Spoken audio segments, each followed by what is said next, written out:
سعد بن معاذ کو، سلمان فارسی رضی اللہ عنہ، ان کو بھی اللہ کے نبی نے جنت کی بشارت دی، اور صحیح احادیث سے ثابت ہے۔ لیکن یہ جو 10 ہے نا، 10، ان کی بشارت اللہ کے نبی علیہ السلام نے ایک ساتھ دی اور ایک ہی حدیث مبارکہ میں دی، اس لیے ان کی جنتی ہونے کی بشارت زیادہ مشہور ہوگی بنسبت باقی۔ ٹھیک ہے بھائی، یہ بات سمجھ آ گئی آپ حضرات کو؟ اچھا جی، وہم، اور وہ کون ہے؟ ابو بکر و عمر، ابو بکر، عمر، عثمان، علی، طلحہ، زبیر، سعد، سعید، عبد الرحمن بن عوف، ابو عبیدہ بن جراح رضوان اللہ علیہ مجمعین۔ ابو عبیدہ بن جراح کے بارے میں فرمایا ہوا امین هذه الامہ، اللہ کے نبی نے فرمایا اس امت کے امین ہیں۔ لیکن 10 کے بارے میں اللہ کے نبی نے ان کا نام لیا اور جنت کی بشارت دی، جنت کی گواہی دی، لہٰذا ہم اہل سنت والجماعت بھی ان کے بارے میں یہی عقیدہ رکھتے ہیں کہ یہ 10 جنتی ہیں اور ان کے لیے جنتی ہونے کی بشارت دی جا چکی ہے دنیا کے اندر۔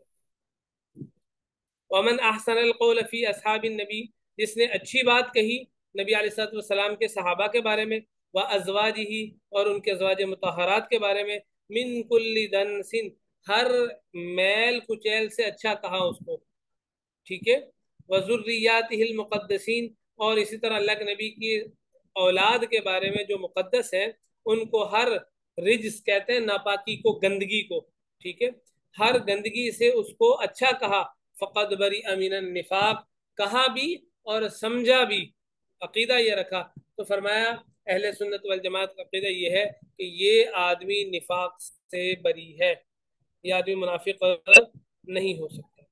اب اس سے جو دوسری بات سمجھ آئی ہے وہ کیا ہے؟ روافض صحابہ اور ازواج مطہرات کی شان میں گستاخیاں کرتے ہیں، ٹھیک ہے، تو اس کا مطلب یہ کہ وہ منافق ہیں۔ اور پھر پیچھے جو باتیں گزری ان سے، جس میں وہ صحابہ کرام کو برا بھلا کہنا، گالیاں دینا، تو کیا کہتے ہیں اس کو، وہ ان سے کیا پتہ چلا کہ یہ کافر ہیں، دائرہ اسلام سے خارج ہے۔ شیعت کا جو بانی تھا نا وہ ایک منافق اور زندیق آدمی تھا، عبداللہ بن سبا، اور آپ حضرات اس کے بارے میں پڑھا ہوگا، بڑے واقعات اور بڑی باتیں ملتی ہیں۔ تو وہ اپنے مکر و فریب اور چال کے ذریعے کیا کرنا چاہ رہا تھا؟ اسلام کا ایک اور چہرہ اور رخ لوگوں کے سامنے لانا چاہتا تھا، یعنی اسلام کا جو چہرہ موجودہ ہے اس کو مسخ کرنا چاہتا تھا، ٹھیک ہے۔ اچھا جی، عقیدہ نمبر 97 یہ ہے، وعلماء السلف من السابقین ومن بعدهم من التابعین اہل الخیر والاثر واہل الفقہ والنظر لا يذکرون الا بالجمیل ومن ذکرهم بسوء فهو على غیر السبیل۔ علماء سلف، صالحین، تابعین میں سے ان کے بعد والے جتنے بھی اہل خیر ہیں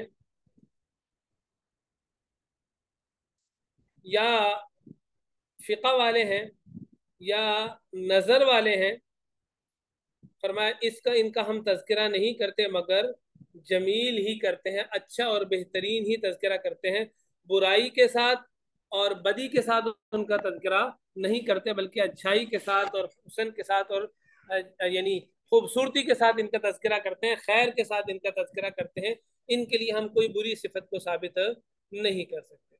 لیکن ومن ذکرہم بسوء، اگر کوئی اس کے الٹ کرے، برعکس کرے، یعنی جو ان کا تذکرہ کرے کسی برائی کے ساتھ، تو فرمایا فہو علی غیر سبیل، تو وہ رستے کے علاوہ پر، یعنی جو درستگی کا رستہ ہے، جو ہدایت کا رستہ ہے، صراط المستقیم ہے، اس سے وہ ہٹا ہوا ہے۔ قیامت کے علامات میں سے ہم نے حدیث مبارکہ میں پڑھا، ایک بات یہ بھی تھی، کیا بات؟ فرمایا قیامت کے علامات میں سے یہ بات ہے، وَأَلَانُ آخِرُ هَذِهِ الْأُمَّةِ أَوَّلَهَا،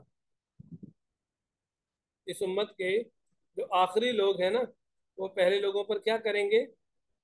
طعن کریں گے، لعنت بھیجیں گے۔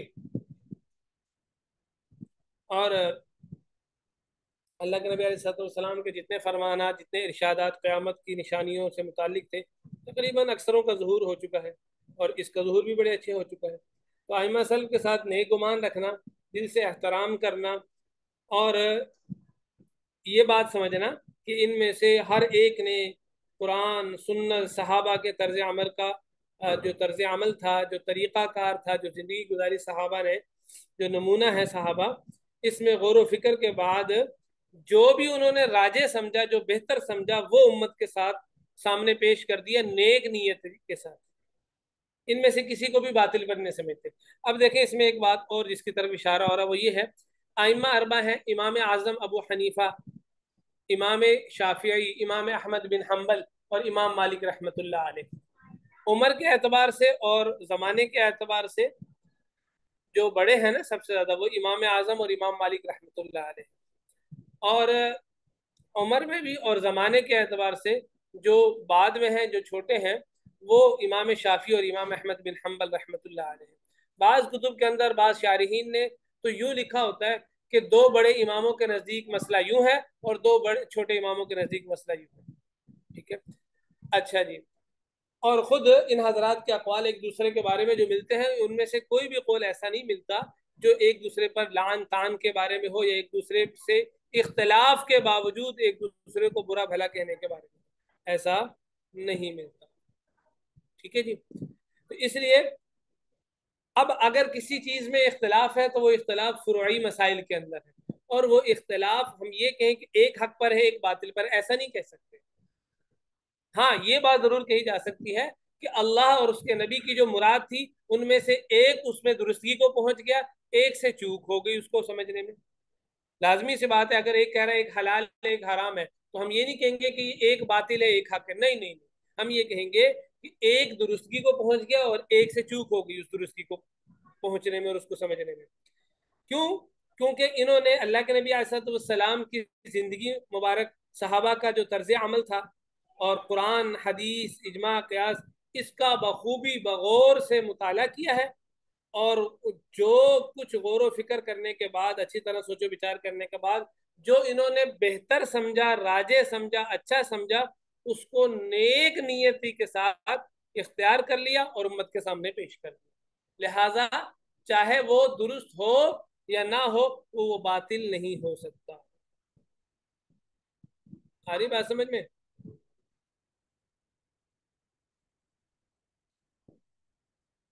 اچھا جی، عقیدہ نمبر کافی ہے اتنا تو پڑھ لیں۔ عقیدہ نمبر 98 یہ ہے، وَلَا نُفَضِّلُ أَحَدًا مِّنَ الْأَوْلِيَاءِ عَلَىٰ أَحَدٍ مِّنَ الْأَنبِيَاءِ۔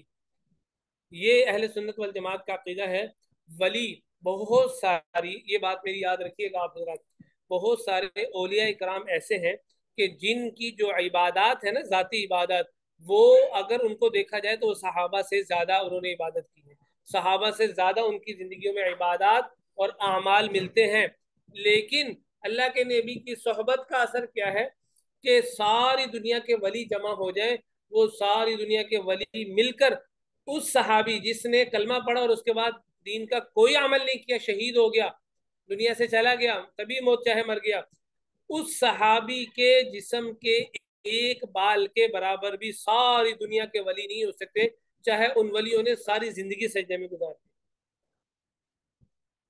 ٹھیک ہے جی۔ اس لیے فرمایا اہل سنت والجماعت کا عقیدہ یہ ہے، وَلَا نُفَضِّلُ أَحَدًا مِّنَ الْأَوْلِيَاءِ، اولیاء میں سے ہم کسی کو بھی، انبیاء میں سے کسی بھی نبی پر فضیلت نہیں دیتے۔ اس لیے ولی جب صحابی کے درجے کے برابر نہیں ہو سکتا تو نبی کے درجے کے برابر کیسے ہو سکتا ہے؟ اس کا تو گمان ہی نہیں کیا جا سکتا، ٹھیک ہے۔ جب ادنا، یعنی جو صحابی ہے وہ نبی سے درجے میں ادنا ہوتا ہے، جب وہ ادنا کے برابر نہیں ہو سکتا تو اعلیٰ کے برابر تو کسی صورت نہیں ہو سکتا۔ اچھا جی، دوسری بات فرمائی، وَنَقُولُ، اور ہم کیا کہتے ہیں، نَبِيٌّ وَاحِدٌ أَفْضَلُ مِن جَمِيعِ الْأَوْلِيَاءِ، ایک نبی ساری دنیا کے اولیاء سے بہتر ہے۔ بعض کرامیہ فرقہ، آپ لوگوں کو میں نے پیچھے بتایا تھا، بعض کرامیہ جو ہے نا، کرامیہ جو فرقہ، اس میں سے بعض لوگوں کا یہ عقیدہ تھا، الولایۃ افضل من النبوہ، جو ولایت ہے وہ نبوت سے زیادہ افضل ہے، بلکہ لیکن حقیقت یہ ہے کہ معاملہ اس کے الٹ ہے۔ ولایت کا درجہ نبوت کے سامنے ایسا ہے جیسے سمندر کے سامنے قطرہ، دیکھو بھائی، ولی کو جو ولایت ملی ہے وہ اس نبی کی نبوت کی اتباع کرنے کی وجہ سے، جو نبوت نبی کو ملی ہے اس نبی کی اتباع کرنے کی وجہ سے اس ولی کو وہ درجہ ملا ہے. تو اس کا درجہ جس کی وجہ سے ملا ہے اس سے بہتر کیسے ہو سکتا ہے؟ ٹھیک ہے.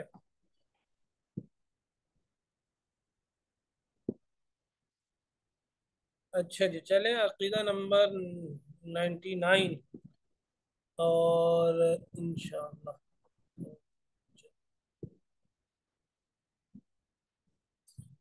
یہ ہم انشاءاللہ تعالی آج کیا دن ہے جی؟ منگل ہے؟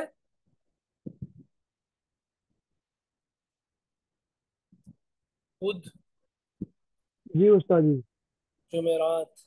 انشاءاللہ تعالی ہم اس کو جمعے والے دن ختم کرتے ہیں. ٹھیک ہے جی. جی استاد جی.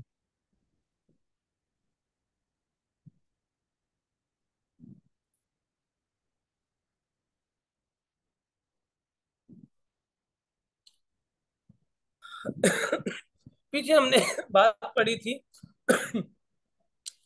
کہ افعال عوامل کے بارے میں.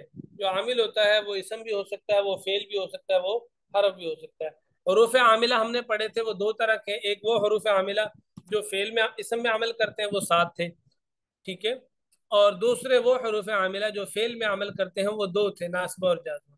اب یہاں سے افعال عاملہ کی بات چل رہی ہے، یعنی وہ فعل جو اپنے سے بعد والے کلمے میں عمل کرتے ہیں. ٹھیک ہے. دیکھیں کہہ رہے ہیں کہ جاننا چاہیے کہ کوئی فعل ایسا نہیں ہے جو عمل نہ کرتا ہو، یعنی ہر فعل جو بھی فعل ہے وہ عمل لازمی کرتا ہے. تو عمل کے اعتبار سے فعل 2 طرح کا ہوتا ہے، ایک معروف ہوتا ہے، ایک مجہول ہوتا ہے. معروف کی پھر آگے 2 قسمیں بن جاتی ہیں، مجہول کی کوئی قسم نہیں بنتی. معروف کی کون سی 2 قسمیں بن جاتی ہیں جی؟ لازم اور متعدی. لازم وہ ہوتا ہے جو بندہ خود کام کرے، اس کا کام دوسرے بندے تک تجاوز نہ کرے. متعدی وہ ہوتا ہے کہ ایک بندے کا کام دوسرے بندے تک پہنچ جائے، تجاوز کر جائے. مثال کے طور پر خراجہ نکلا. اب جب بندہ خود نکلا ہے تو اس میں کسی اور بندے کا عمل یا فعل یا کسی اور بندے پر اس کے نکلنے کا جو اثر ہے وہ کسی اور بندے پر تو نہیں پڑا نا، خود نکل گیا بس. یہاں ہم یہ تو نہیں کہیں گے زید نکلا عمر کو، نہیں، غلط ترجمہ ہے. ہاں جب نکالا ہو، نکالا یہ متعدی ہے، نکلا لازم ہے، نکالا متعدی ہے. اب وہاں کہیں گے نکالا زید نے عمر کو. اب یہاں فاعل کا جو فعل ہے، جو کام ہے نا، وہ دوسرے یعنی مفعول تک پہنچ چکا ہے، اس کو متعدی کہتے ہیں. جو لازم ہوتا ہے وہاں مفعول نہیں آ سکتا. ٹھیک ہے. مثال کے طور پہ قمت، میں کھڑا ہوا. اب میں کھڑا ہوا، اس میں کسی دوسرے شخص کی ضرورت نہیں ہے. ٹھیک ہے. اقمت، میں نے کھڑا کیا. اب یہاں کس کو کھڑا کیا اب ضرورت پڑے گی، جی میں نے زید کو کھڑا کیا، میں نے عمر کو کھڑا کیا، میں نے فلاں. ٹھیک ہو گیا. ضربا، میں نے ضربا مارا. اب یہاں یہ متعدی ہے کہ مارنے والا کو مارا زید نے، کس کو بھائی مارا؟ عمر کو، یہ متعدی ہے. نصرہ، مدد کی. زید نے مدد کی، کس کی بھائی؟ عمر کی. یہاں فاعل کا جو فعل ہے وہ آگے چلا گیا، لیکن جو لازم ہوتا ہے وہاں آگے نہیں جاتا. کھڑا ہوا، کھایا، پی. ٹھیک ہے. نکلا، داخل ہوا. تو یہ لازم اور یہ متعدی ہے، یہ آپ اس طرح ذہن میں رکھ لیں. پھر فعل معروف کی 2 قسمیں، لازم اور متعدی. پہلے فعل معروف اور فعل مجہول سمجھ لیجئے، پھر آگے لازم اور متعدی سمجھ لیں گے. فعل معروف کیا ہوتا ہے جی؟ فعل معروف چاہے لازم ہو یا متعدی، یہ فاعل کو پیش دے گا، رفع دے گا. جو کام کرنے والا ہوتا ہے نا، وہ اسم ہوگا، وہ فعل کے بعد آئے گا تو اس کو رفع دے دے گا. جیسے قام زید، زید کھڑا ہوا. اب یہاں قام فعل ہے، زید کیا ہے بھائی؟ فاعل ہے، کام کرنے والا زید ہے، تو قام نے زید کو پیش دے دیا، رفع دے دیا. ضرب عمرو، عمر نے مارا. ضرب فعل ہے، عمرو فاعل ہے، کام کرنے والا عمر ہے، تو عمر کو ضربہ نے کیا دے دیا؟ رفع دے دیا. تو فعل معروف صرف فاعل کو رفع دیتا ہے، چاہے لازم ہو یا متعدی ہو. ٹھیک ہے، فاعل کو رفع دے گا. اچھا، اب لازم اور متعدی کا پھر آگے علیحدہ آ جائے گی تفصیل، چلے وہ انشاءاللہ تعالی ہم کل پڑھ لیں گے، لیکن یہ میں پوری بات کر لیتا ہوں.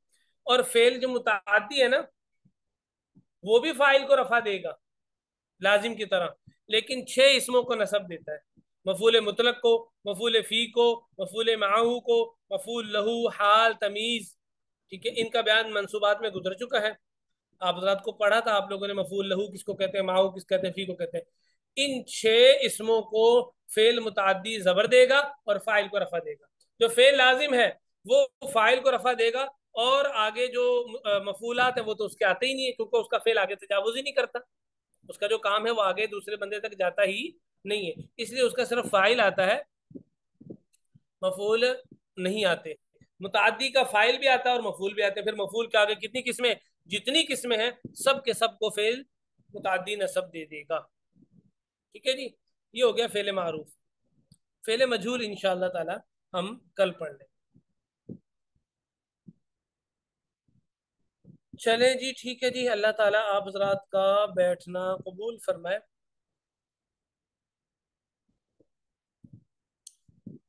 جزاکم اللہ، دعاؤں کی درخواست ہے۔ السلام علیکم ورحمۃ اللہ۔